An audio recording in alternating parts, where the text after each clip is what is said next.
अस्सलाम वालेकुम to all of you. Test number 3 की हमारी डिस्कशन है ये। सबसे पहले है जी the mass of an alpha particle. Alpha particle का आपको पता होना चाहिए कि ये हीलियम के न्यूक्लियाई होते हैं। 2 इसका एटॉमिक मास, 4 मास नंबर होता है। ठीक है, तो 4 times the mass of 1 AMU आपको पता होना चाहिए। 1 AMU is equal to 1 AMU is equal to होता है 0.166 multiply 10 raise to the power -27 kg। ठीक है, और अल्फ़ा पार्टिकल क्या होता है? अल्फ़ा यानी 4 इसका यानी कि AMU है, तो 4 के साथ इसको मल्टीप्लाई कर दें। जब 4 के साथ इसको मल्टीप्लाई करेंगे तो हमारे पास वैल्यू आएगी 0.664 multiply 10 raise to the power -27। और नेक्स्ट देखें, 27 है तो ये वाला डिजिट इधर चला जाएगा, तो क्या बन जाएगा 6.64 multiply 10 raise to the power 26। तो देखें यहाँ पे चेक कर लें, 4 times the mass of 1 AMU। 1 AMU का 4 टाइम ही है, 4 के साथ मल्टीप्लाई किया है हमने। 4 टाइम्स दिस, ठीक है, ये भी बात ठीक है कि उसको हमने 4 टाइम ऑफ दिस 1 यानी AMU, इसको हमने 4 के साथ मल्टीप्लाई किया है। 4 time that of hydrogen atom, 1 hydrogen atom का मास भी 1 AMU होता है। तो इट्स मीन कि ऑल ऑफ करेक्ट स्टेटमेंट। याद रखिएगा ये वाला क्वेश्चन हमें 2020 में पूछा गया था। ठीक है, सॉरी 2020 कह रहा हूँ, 2017 में पूछा था। Neutrino is produced. न्यूट्रिनो कब प्रोड्यूस होती है? देखें, जब एक हमारे पास न्यूट्रॉन जो होता है वो जब प्रोटॉन में कन्वर्ट होता है तो उस वक्त हमें एक न्यूट्रिनो मिलती है। ठीक है, जब न्यूट्रॉन प्रोटॉन में कन्वर्ट होगा, ऑप्शन नंबर ए होगा। फॉर एग्जांपल हमारे पास एक न्यूट्रॉन है 01, ये न्यूट्रॉन को रिप्रेजेंट करने का सिंबल है। जब ये कन्वर्ट होता है प्रोटॉन में, प्रोटॉन मतलब हाइड्रोजन होगा और इसके साथ इसमें से निकलेगा इलेक्ट्रॉन। ठीक है, और साथ बनेगा neutrino. This is the actually the symbol of neutrino. तो जब प्रोटॉन की कन्वर्जन होती, न्यूट्रॉन की कन्वर्जन होती है प्रोटॉन में, तो उस वक़्त न्यूट्रिनो भी साथ प्रोड्यूस होता है। तो ये एक साइंटिस्ट है सर्ज, उसने स्टेबिलिटी बेल्ट दिया। उसने एक्चुअली ऐसा किया कि इधर उसने लिए न्यूट्रॉन, इधर उसने लिए प्रोटॉन और इस साइड पे लिए उसने न्यूट्रॉन और एक बेल्ट बनाया ऐसे, और इस स्ट्रेट लाइन को उसने कहा कि ये स्टेबिलिटी बेल्ट है। अब इससे जो डेविएट होंगे ऊपर की तरफ होंगे, तो इट्स मीन के इधर को न्यूट्रॉन बढ़ रहे हैं, यानी स्टेबिलिटी बेल्ट है, ये वाला स्टेबिलिटी बेल्ट है। इससे जो ऊपर होंगे उनमें यानी वो रिचर होंगे इन न्यूट्रॉन, जो नीचे होंगे वो प्रोटॉन उनके पास होगा। ठीक हो गया। तो जो ऊपर को जाएंगे न्यूट्रॉन उनके पास ज़्यादा होंगे, तो वो नीचे आने के लिए बीटा डिके करेंगे,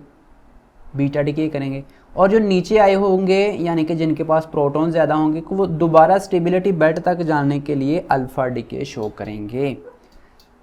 ठीक है, the richer in proton, richer in neutron. C option इसका करेक्ट ऑप्शन होगा कि जो स्टेबिलिटी बेल्ट की ऊपर तरफ, चूँकि न्यूट्रॉन और प्रोटॉन के दरमियान तो हमने ग्राफ बनाया हुआ है। The enormous energy due to the explosion of hydrogen bomb is due to. देखें, हाइड्रोजन बम किसके ऊपर बेस करता है? हमने पहले भी बात की थी कि ये फ्यूजन रिएक्शन होता है। तो फ्यूजन रिएक्शन ड्यूट्रियम और ट्रीटियम की वजह से होता है। जब दोनों चीज़ें मिलती हैं तो उस वजह से होता है। ठीक हो गया, ड्यूट्रियम और ट्रीटियम, याद रखिएगा, ड्यूट्रियम और ट्रीटियम। और ये हमारा 2020 में हमसे क्वेश्चन पूछा हुआ था। The source of huge amount of energy in a fission reaction. Fission reaction मतलब फिशन होना, क्लीवेज होना, बड़ी चीज़ों का टूट के छोटी चीज़ों में होना। तो ह्यूज अमाउंट ऑफ सोर्स जो निकलता है वो किस वजह से होता है? Due to the loss of mass in the nuclear reaction. हमने बात की थी कि जब फिशन रिएक्शन होता है, रिएक्टेंट का मास जो होता है वो प्रोडक्ट में यानी रिएक्टेंट का मास ज़्यादा होता है लेकिन प्रोडक्ट कम आती है, कम क्यों आती है कि कुछ मैस एनर्जी में चला जाता है, ठीक है। The energy liberated in the fission of one atom of uranium, one atom of uranium से कितनी एनर्जी निकलती है, ये हमने इक्वेशन पढ़ी थी, ठीक है। 931.5 मेगा इलेक्ट्रॉन वोल्ट एनर्जी निकलती है वन यूरेनियम एटम की जब फिशन होती है। Which of the following is not used for detection and measurement of radio activity. देखें, रेडियो एक्टिविटी को मेजर करने के लिए हम प्रोपोर्शनल काउंटर इस्तेमाल करते हैं, हम गीगर मुलर काउंटर इस्तेमाल करते हैं, बबल चैम्बर इस्तेमाल करते हैं, इलेक्ट्रोमीटर भी इस्तेमाल करते हैं, क्लाउड चैम्बर भी इस्तेमाल करते हैं, लेकिन हम साइक्लोट्रॉन का इस्तेमाल नहीं करते, ठीक है। रेडियो एक्टिविटी को हम क्लाउड चैम्बर के थ्रू भी मेजर करते हैं, बबल चैम्बर के थ्रू भी मेजर करते हैं, इलेक्ट्रोमीटर के थ्रू भी मेजर करते हैं, प्रोपोर्शनल काउंटर के थ्रू भी मेजर करते हैं, गीगर मुलर की हेल्प से भी इसको हम मेजर करते हैं, इसको हम सेंटीलेटर काउंटर की हेल्प से भी मेजर करते हैं। ये सारी की सारी चीज़ें हैं रेडियो एक्टिविटी को मेजर करने के लिए, लेकिन साइक्लोट्रॉन का हम इस्तेमाल नहीं करते। क्वेश्चन नंबर 8 है, phosphorus 32 is radio active. Phosphorus 32 भी हमने पढ़ा था कि ये बीटा मीटर है और ये स्किन डिजीज़ में यूज़ होता है। The proper rays for radioactive dating, radiocarbon dating. Radiocarbon dating क्या होती है, यानी कि किसी चीज़ की हमने एज फाइंड आउट करनी है, किसी लकड़ी की फाइंड कर सकते हैं, किसी स्टोन की फाइंड आउट कर सकते हैं, किसी रॉक्स की हम फाइंड आउट कर सकते हैं, तो उसको बोलते हैं कार्बन डेटिंग। कार्बन डेटिंग के थ्रू मुख्तलिफ हम चीज़ों की एज फाइंड आउट करते हैं कि वो कब बर्न हुआ, कब से है, ये वगैरह वगैरह। तो उसके लिए कॉस्मिक रेज जो है प्रॉपर रेज होती हैं। The emission of one beta particle, one beta particle जब होता है तो उसमें इंक्रीज़ होता है एटॉमिक नंबर बाय 1 यूनिट, ठीक है। अल्फ़ा डिके और बीटा डिके में आपको डिफरेंस पता होना चाहिए कि जब अल्फ़ा डिके होता है तो फिर क्या होता है, और जब बीटा डिके, ये हम लेक्चर में बातें कर चुके थे। The radioactive decay is which order. Radioactive decay first order होता है, ये हमने पहले ही बात की थी। The nuclei with magic number are found, यानी मैजिक नंबर ऐसे न्यूक्लियाई जिनका नंबर मैजिक नंबर में आए। मैजिक नंबर क्या होते हैं, ये भी हमने अपने लेक्चर में पढ़ा था। 2 हो गया, 8 हो गया, 20 हो गया, 28 हो गया, 28 हो गया, 50 हो गया, तो ये सारे मैजिक नंबर हैं। तो जो मैजिक नंबर जिनके न्यूक्लियाई मैजिक नंबर में आते हैं, ठीक है, वो ज़्यादा अबंडेंस में पाए जाते हैं, ठीक है। The number with magic number are found to be least stable to greater abundance. B option हमारे पास करेक्ट ऑप्शन होगा। एक्चुअली मुझे आज गलती लग गई हुई है एक, थोड़ा सा शायद आप इसको जब मोबाइल पे वॉच करें तो स्क्रीन बड़ी करके देखिएगा, थोड़ी सी वर्डिंग जो है ना बहुत छोटी हो चुकी आज। नेक्स्ट है, in Rutherford experiment of separation alpha beta and gamma rays. देखें, रदरफोर्ड ने ही सॉर्ट आउट किया था, उसने एक प्लेट इस्तेमाल की थी जिसकी हेल्प से उसने बताया था कि कौन पॉजिटिव चार्ज है, कौन नेगेटिव है, कौन क्या है। तो अल्फ़ा जो होता है वो पॉजिटिव होता है, बीटा जो होता है वो नेगेटिव होता है, और गामा जो होता है वो अनडिफ्लेक्टेड होता है, यानी न्यूट्रल होता है। तो this is the answer, D option is a correct option. The energy which is required to bind 2 और मोर पार्टिकल्स टुगेदर। देखें, 2 या 2 से ज़्यादा पार्टिकल को इकट्ठा करने के लिए या उनको सेपरेट करने के लिए जो एनर्जी रिक्वायर्ड होती है ना, उसको हम बाइंडिंग एनर्जी का नाम देते हैं, बाइंडिंग एनर्जी का नाम देते हैं, ठीक है। More the value of nuclear binding energy more will be the stability. अगर जितनी ज़्यादा किसी की बाइंडिंग एनर्जी ज़्यादा होगी, इट्स मीन कि वो उतना ज़्यादा स्टेबल है। The difference between isotopic mass and actual mass is called mass defect बोलते हैं जी।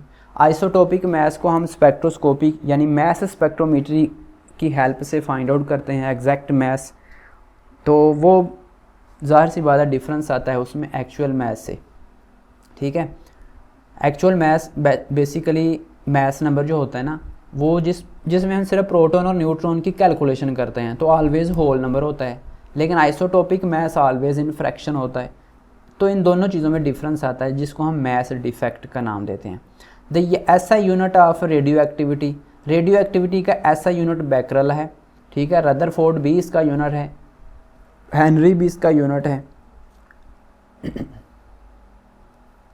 नेक्स्ट है जी हमारे पास the nuclide with even atomic number and even neutron number.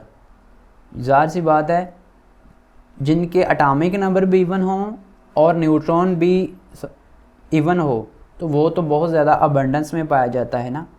तो 160 एलिमेंट होंगे सबसे ज़्यादा, इसके बारे में भी हमने लेक्चर में बात की थी। EDTA इज़ आ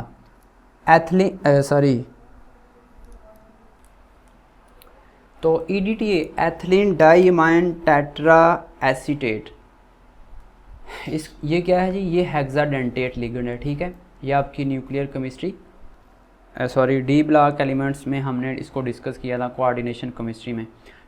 हेक्साडेंट लिगेंड है और इसको हम कम्प्लेक्सोमेट्रिक टाइट्रेशन में भी इस्तेमाल करते हैं। कम्प्लेक्सोमेट्रिक टाइट्रेशन में हमने बात की थी कि इसको EDTA को इस्तेमाल करते हैं एज ए इंडिकेटर, और ये वाटर की हार्डनेस को मेजर करने के लिए इस्तेमाल होता है।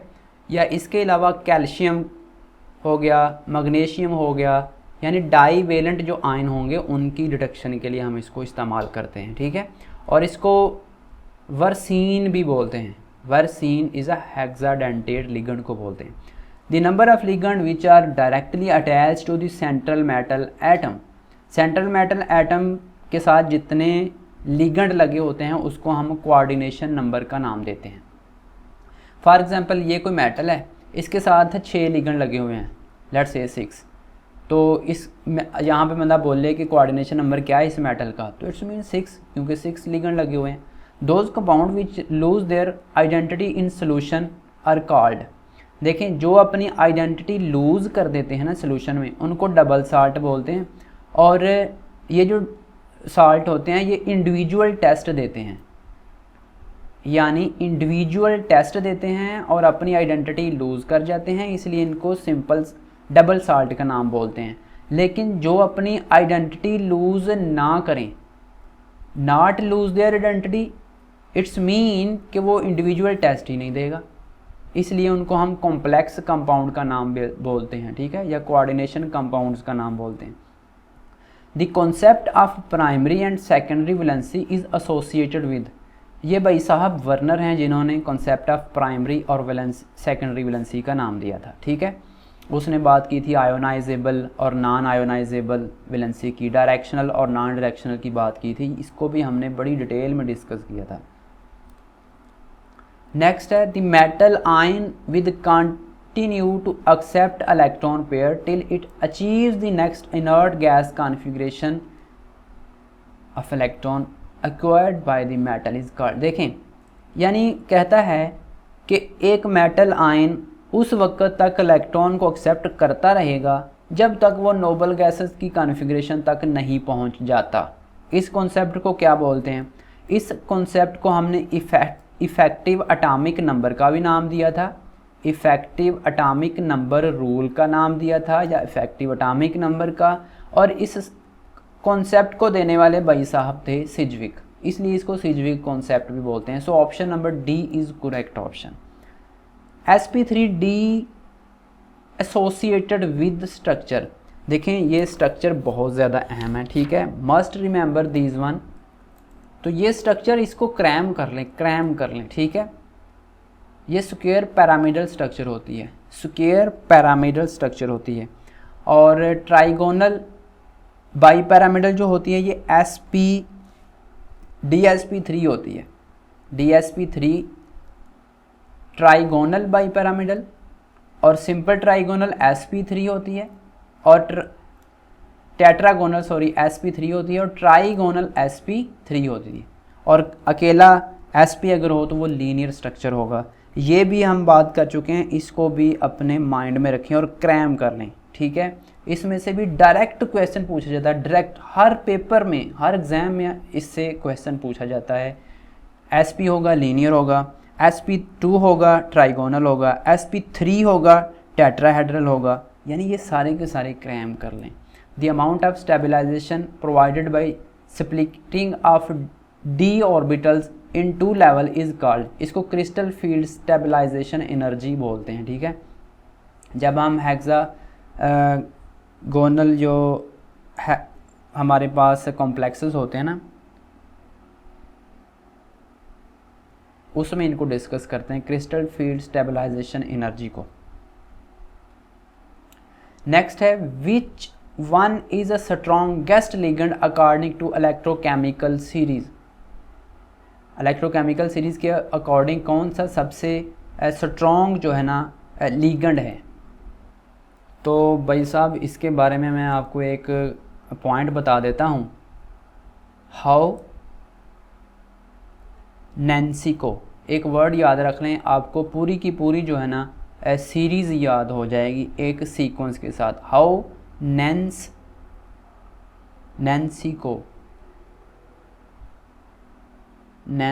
को, ठीक है, ये दोनों के दोनों सी हैं, ठीक है। देखें कैसे, इससे हैलोजन बनेगा, जितने भी हैलोजन होंगे, एक से ऑक्सालेट होगा, इससे वाटर होगा, N से क्या बनेगा हमारे पास अमोनिया, N में अमोनिया में N होता है ना NH3 अमोनिया, फिर E आएगा, E में क्या होगा एथिलीन डाइमाइन, EN इसको बोलते हैं ethylene diamine, N nitrate, C सायानाइट, ठीक है, और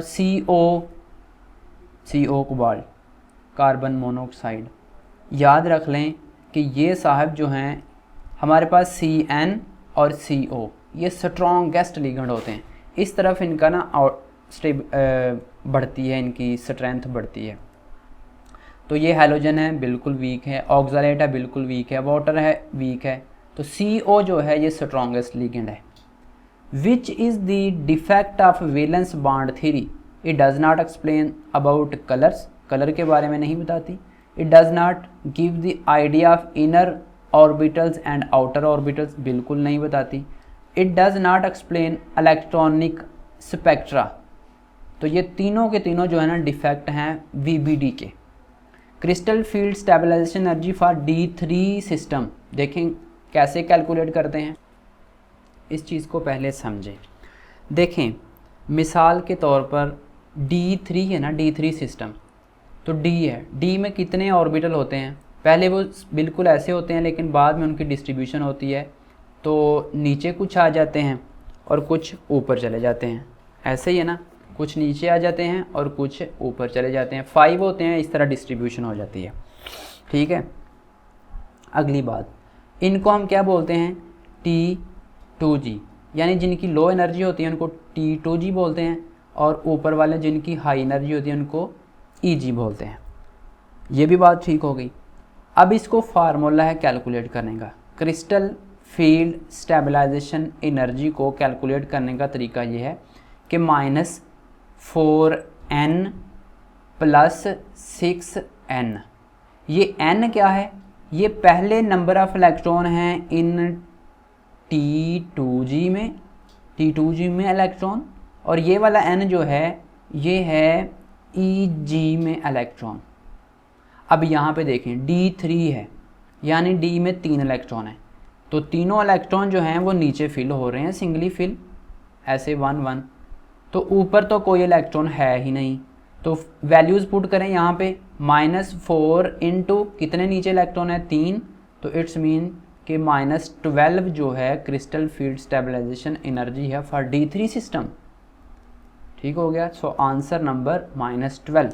if there is a strong ligand then the complex form is, ये भी मैंने पहले ही बात बताई थी, अगर आपके पास एक स्ट्रॉन्ग लिगेंड आ जाता है तो उस वक्त आप क्या करते हैं, जब स्ट्रॉन्ग लिगेंड होगा तो पेयरिंग होगी, जब पेयरिंग होगी तो नंबर ऑफ अनपेयर्ड इलेक्ट्रॉन्स जो होंगे, अनपेयर्ड इलेक्ट्रॉन्स डिक्रीज होंगे, तो जो हमारे पास कॉम्प्लेक्स बनेगा वो लो स्पिन बनेगा। लो स्पिन क्यों बन रहा है कि नंबर ऑफ अनपेयर्ड इलेक्ट्रॉन कम है, और जिसमें नंबर ऑफ अनपेयर्ड इलेक्ट्रॉन कम हो वो जो होता है वो डायामैग्नेटिक होता है। मस्ट रिमेंबर दिस इंफॉर्मेशन, बहुत काम आएंगी। तो option number A is correct option. If a complex observe red light it's appears to be, देखें कलर की बात जब भी हो, स्पेक्ट्रोस्कोपी में होगी, यहाँ भी होगी। देखें, कहते हैं एक लाइट ने कलर ऑब्जॉर्व किया रेड, तो मैंने आपको वर्ड याद करवाए थे YRB पीगो, YRB पीगो। देखें, अगर कोई चीज़ येलो, मतलब वाई मतलब येलो ऑब्जॉर्व करती है तो वो रेड और ब्लू एमिट करेगी और हमें नज़र आएगी पिंक नज़र आएगी। अगर कोई चीज़ रेड ऑब्जॉर्व करती है तो वो येलो और ब्लू एमिट करेगी और हमें ग्रीन नज़र आएगी। So option number A is correct option. Must remember this information. सच बात बताऊँ आपको, कहीं से नहीं इंफॉर्मेशन ये वाली मिलेगी, इसलिए अपने जहनों में ये चीज़ें बिठा लें। If there are 3 unpaired electrons are available then the magnetic moment. देखें, मैग्नेटिक मोमेंट को कैलकुलेट करने का एक तरीका है हमारे पास, n × n+2, इसका स्क्वायर रूट। अगर हमारे पास n की वैल्यू हो जाए ना 1, ठीक है, 1, अगर हमारे पास n की वैल्यू आती है 1, तो इट्स मीन इसका स्क्वायर रूट जब हम लेंगे ना तो एक फ़िक्स वैल्यू आएगी। यहाँ पे वैल्यूज़ पुट करके ना 1 × 1+2, ये 3 का स्क्वायर रूट आ जाएगा, और 3 का स्क्वायर रूट जब आप लेंगे ना तो आपके पास आ जाएगी वैल्यू 1.73, ठीक है। अब जब आपने n की वैल्यू ले ली 2 पुट करेंगे ना तो यहाँ पे 2 का इजाफा कर देना है। कुछ बुक्स में 2.73 आ जाएगा या 83 लिखा होता है, 2.83, ठीक है। अगर n की वैल्यू 3 आ गई तो कितना, 3.83। अगर n की वैल्यू 4 आ गई ना तो it's mean 4.83। Must remember this thing. आपको n की वैल्यू दे दे, आप जितना मर्जी मैग्नेटिक मोमेंट निकालते फिरें, ठीक है। सो 3 है ना अनपेयर्ड इलेक्ट्रॉन, तो 3.83 हो जाएगा। The effective atomic number of निकल in the complex. Effective atomic number calculate करने का भी मैंने तरीका बताया। मैं आपको क्या इंपॉर्टेंस बताऊं इसकी, इतना फेवरेट चैप्टर है ना ये वाले एग्जामिनर के। देखें, इफेक्टिव एटॉमिक नंबर रूल वही है ना, इस दफ़ा भी हमसे पूछा गया हुआ था, पिछली दफ़ा भी हमसे पूछेगा, जब भी पेपर होता है इसमें क्वेश्चन आता है। तो देखें क्या कहता है कि effective atomic number find out करें निकल का इस कॉम्प्लेक्स में से। सिंपल तरीका है EA को फाइंड करने का, EAN इफ़ेक्टिव एटॉमिक नंबर को कैलकुलेट करने का तरीका ये है भाई साहब। एटॉमिक नंबर लिखें उस मेटल का, ठीक है, माइनस कर दें नंबर ऑफ़ इलेक्ट्रॉन जो उसने लूज़ किए हैं, लास्ट इलेक्ट्रॉन जितने इस मेटल ने किए हैं कॉम्प्लेक्स बनाने के दौरान, प्लस कर दें, यानी जितने नंबर ऑफ़ लिगेंड है ना, लिगेंड हैं उनको 2 के साथ मल्टीप्लाई कर दें, क्योंकि एक लिगेंड ने 2 इलेक्ट्रॉन देने हैं, 2 लिगेंड ने 3 इलेक्ट्रॉन देने, 4 इलेक्ट्रॉन देने हैं, 3 लिगेंड ने 6 इलेक्ट्रॉन देने हैं, ठीक है। यहाँ पे चेक करें, इसके पास 4 लिगेंड है, निकल के साथ 4 लिगेंड है। निकल का एटॉमिक नंबर क्या होता है, अगर आपको याद हो 3D सीरीज़ का मेंबर है निकल, ठीक है, इसका 28 होता है, 28 लिख लिया। अब यहाँ पे ये कॉम्प्लेक्स जो है इसके ऊपर कोई चार्ज नहीं है, इट्स मीन कि ये न्यूट्रल है, ये कॉम्प्लेक्स न्यूट्रल है। तो इट्स मीन कि यहाँ पे जो लास्ट वाली जगह पे 0, कोई चार्ज नहीं है, तो 0 मतलब उसने कोई लूज ही नहीं किया हुआ। तो प्लस 2 इंटू कितने लिगेंड है, 4, तो मतलब 4 कितने देंगे, 2 × 4, एक लिगेंड ने 2 देने हैं ना, तो 28 माइनस कितने बन गए 8। देखें जी यहाँ पे ये 0 है ना, तो ये तो ख़त्म हो गया, प्लस के साथ 8, तो ये 36। तो यहाँ से भाई साहब इसका इफेक्टिव एटॉमिक नंबर कितना आ गया, 36। और हमने यही बात की थी कि इफेक्टिव एटॉमिक रूल क्या होता है कि कोई मेटल जो होती है ना वो उस वक्त तक इलेक्ट्रॉन को एक्सेप्ट करती रहती है जब तक वो कॉन्फ़िगरेशन नोबल गैसेस की ना हासिल कर ले। तो जो एटॉमिक नंबर होता है ना 36, ये क्रिप्टॉन का होता है। Must remember these one. और हमसे इस दफ़ा क्या पूछा हुआ था कि कौन सा कॉम्प्लेक्स इफ़ेक्टिव एटॉमिक नंबर को रूल को फॉलो करता है, तो इजीली हम बता सकते थे अगर हमने पढ़ा होता तो। नेक्स्ट है जी, तो आंसर इसका आएगा 36। Haemoglobin which is found in red blood cell content, haemoglobin में आयरन होता है, क्लोरोफिल में मैंगानीज होता है, विटामिन B12 में कोबाल्ट होता है, versene is also called hexadentate ligand, पहले बात कर चुके हम। नेक्स्ट है जी, the treatment of acidity in human stomach, human stomach में ट्रीटमेंट करनी हो ना तो मैग्नीशियम हाइड्रोक्साइड का इस्तेमाल करते हैं हम, ठीक है, Mg/OH ट्वाइस, इसका इस्तेमाल करते हैं ह्यूमन स्टोमक की एसिडिटी को दूर करने के लिए। Ripening banana produce with which gas, ethyne gas produce होती है। को avoid cloth from insects we used, हमारे मतलब कपड़े हैं उनके करीब कोई कीड़े मकोड़े ना आए तो हम क्या इस्तेमाल करते हैं, नेफ्थलीन, माउथ बॉल भी इस्तेमाल। कैल्शियम सल्फेट डाईहाइड्रेटेड, इसको बोलते हैं gypsum. To neutralize the acidity of the soil which one is, soil ज़मीन की एसिडिटी को दूर करने के लिए कैल्शियम ऑक्साइड CaO लाइम का इस्तेमाल करते हैं। Next, to produce hot flame for welding, ये हॉट फ्लेम होता है, ठीक है, फॉर वेल्डिंग और कटिंग एसिटाइलिन को इस्तेमाल करते हैं कटिंग टूल में। मिल्क कंटेन, मिल्क में लैक्टिक एसिड होता है, लैक्टिक एसिड होता है। Lead sulphide also called, galena भी इसको बोलते हैं जी। Sulphuric acid is called oil of vitriol, oil of vitriol मैंने आपको बताया था। ब्लू विट्रॉयल क्या होता है, कॉपर सल्फेट का 5 वाटर मॉलिक्यूल इसके साथ होते हैं। और वाइट विट्रॉल क्या होता है, जिंक सल्फेट होता है, इसके साथ 7 वाटर मॉलिक्यूल होते हैं। और ग्रीन विट्रॉयल क्या होता है, ये Fe ferrous sulphate 7 water molecule होते हैं। सो must remember this. Would spirit, methyl alcohol को वुड स्पिरिट भी बोलते हैं। नेक्स्ट है ब्रास, देखें इसको याद रखने का ना ट्रिक है, अलॉय में से है, अलॉय भी आप में से अक्सर पूछे होते हैं। ब्रास मतलब इसमें Z नहीं ना आ रहा, तो इसमें हमने Z का इस्तेमाल करना है। कॉपर प्लस जिंक मतलब कोजन, इसको मैंने याद किया हुआ है, कोजन। और जब आपसे ब्रोंज का पूछा जाता है ना, ब्रोंज, ब्रोंज में Z आ गया है तो आपने यहाँ पे Z इसमें नहीं लिखना, आपने कॉपर प्लस SN यानी टिन का इस्तेमाल करना है। कोसन कोजन इस तरीके से याद किए हुए हैं। तो इसमें कॉपर और जिंक होगा ब्रास में।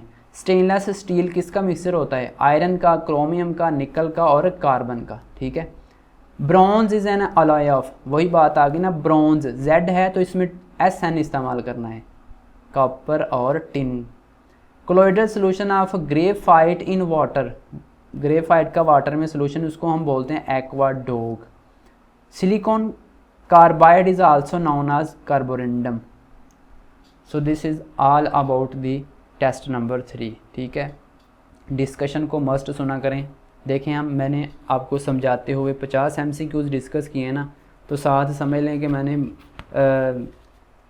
आपको 60 मज़ीद बातें बता दी हैं, इसलिए डिस्कशन को मिस ना किया करें। जज़ाकल्लाह जी, अल्लाह हाफिज़।